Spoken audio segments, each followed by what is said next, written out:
Good day everyone! Hello guys! Kamusta kayo? Sana nasa maayos kayong kalagayan sa mga oras na to. And for today's video, ayan, meron pala tayo ngayong mga bagong collection. Ayan, konti lang siya pero okay lang, at least meron, di ba? So, unahin natin itong si Green Gin Pink Aglonema. Ayan, so, ito, nung unang tingin ko, akala ko siya si Red Sumatra. Kasi tingnan yung likod ng dahon niya, medyo namumula-mula. Ayan. Tapos, dark green yung ibabaw ng dahon niya. Tapos, light pink yung rib niya. Ayan. Tsaka yung mga, yung pattern ng dahon, yung foliage. Napakaganda niya guys. At nakuha ko lang siya ng 100 pesos kasi propagation lang nila. Syempre doon tayo sa nakabili sa aking favorite garden shop. Buti na lang guys, meron silang available and may naabutan pa ako. Ayan, kasi hindi agad ako nakabalik kasi sabi daw may paparating sila. Pero mga 1 month ago pa yun. So buti na lang at least meron pa akong nakuha. Ayan. Siya si Green Gin Pink. Alam niyo, first time ko lang ma-encounter to si Green Gin Pink. Ayan o. Napakaganda na guys. And isunod natin tong si Pink Siam Aurora. Ayan. So parang hybrid siya ng pink lipstick. Pero napakaganda o. Kasi parang na-attract ako ngayon sa mga aglonema, yung mga pastel color, yung mga sobrang tingkad, ganon. Kaya, ayan, nung una, ayaw ko sanang kunin tong si Pink Siam Aurora kasi parang sabi ko, ay parang si pink lipstick. Pero hindi guys, so tingnan nyo yung foliage ng dahon niya, oh. Napakaganda. Tapos meron pa nga dito yung parang ito, nahaluan. Ayan, may red siya, oh. May nag-mutate sa kanyang color red, ang ganda. So, i-compare natin tong si Pink Siam Aurora tapos dito sa pink lipstick. Ayan. So, si pink lipstick, dark yung color niya, dark yung pagka-green niya, and dark yung pagka-pink niya. Pero ito si Pink Siam Aurora, yan, light lang siya and napaka gandang tingnan. Tingnan nyo. And, ano na siya guys, dalawang stem na, pinag-isa na nila to 2-in-1. And nakuha ko lang siya sa halagang 165 pesos. Kaya kinuha ko na kasi medyo mura lang siya. Ayan. Ang ganda, no? And isunod natin tong si Black Sub Cow. Ayan. Medyo mahirap tandaan nung una. Sabi ko, ang hirap naman tandaan kasi mga galing kasi itong mga Thailand. So, yung mga word na ginamit, yun talaga yung mga names nila dun sa Thailand. Black Sub Cow. And ito, meron na din siyang isang mother plant at 3 babies. Ayan. So, kinuha ko na siya kasi napakaganda, oh. And matagal-tagal din ako hindi nakapag-purchase ng mga aglonema. Sabi ko wala na akong collection. And ito. Kasi para hindi naman masayang yung pagpunta namin doon.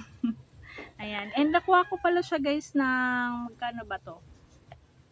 186 pesos. Ayan. Lush na din siya and may mother plant tapos 4 na babies. Ayan. Si Black Sub Cow. And sino pa ba? At ito guys, si Frozen Aglonema. Ayan, meron na ako guys. Sabay ng hangin. Ayan, si Frozen Aglonema. Napakaganda. Hindi ako makapaniwala guys kung magkano lang to. Hindi naman lang, I mean, mura kasi, hindi ako makapaniwala. Ina-expect ko kasi nasa 300 plus siya. Pero, alam niyo ba kung magkano to? 175 pesos. Ayan o. Kaya kinuha ko na kasi sa mga nagko-collect ng aglonema, isa to si Frozen sa magandang i-collect. Kasi ang ganda ng foliage ng dahon niya. Basta ang ganda. Oh. Ayan. And 175 pesos ko siyang nakuha. Tapos, Lalo na itong isa talagang nagmura talaga ng sobra. Itong si Tricolor Aglonema. Ayan o.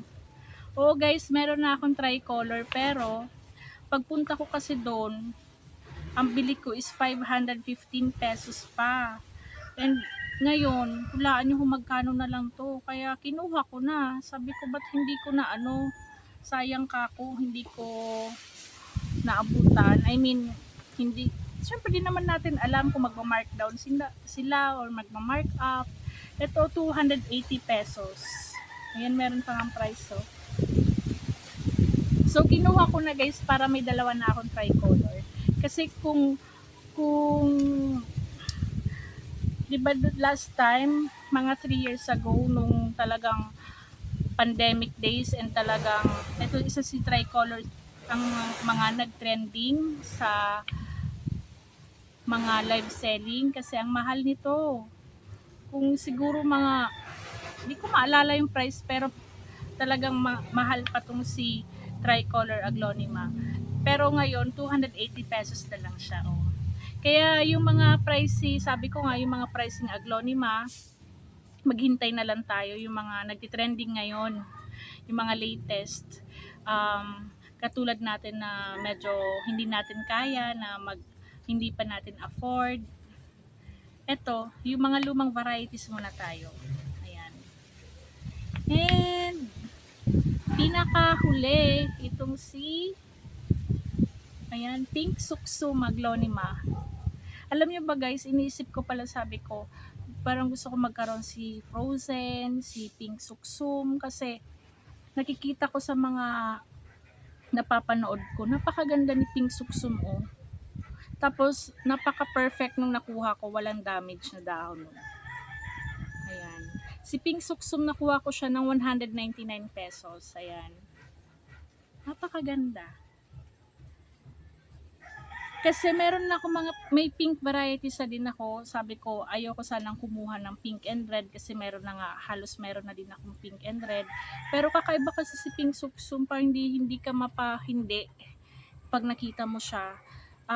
Meron ako si Pink Katrina and si Pink Gilly. Hindi ganito ka-vibrant yung colors nila. Ayan. Napakaganda oh. So, ayan. Lahat ko na ba sila na-flex? So, sa mga hindi pa pala guys nakakapag-subscribe, please subscribe, like, comment, and share po. And yung mga dati ko pong mga subscriber, maraming salamat sa pag-support po sa aking mini channel. Ayan. Sana nagustuhan nyo tong video na to and see you on my next vlog. Ganda. And yung ginagamit pala nila daw na fertilizer, tinanong ko na and kumuha na din ako. Ito, thermocoat daw and 100 pesos to. Parang slow release naman daw siya, parang katulad ni Osmocoat. So hindi ko pa natatry. Pag-repat ko na lang siguro sa kanila. Ayan guys, maraming salamat sa panonood. Sana nagustuhan nyo and see you on my next vlog. Ingat kayo lagi. Bye-bye!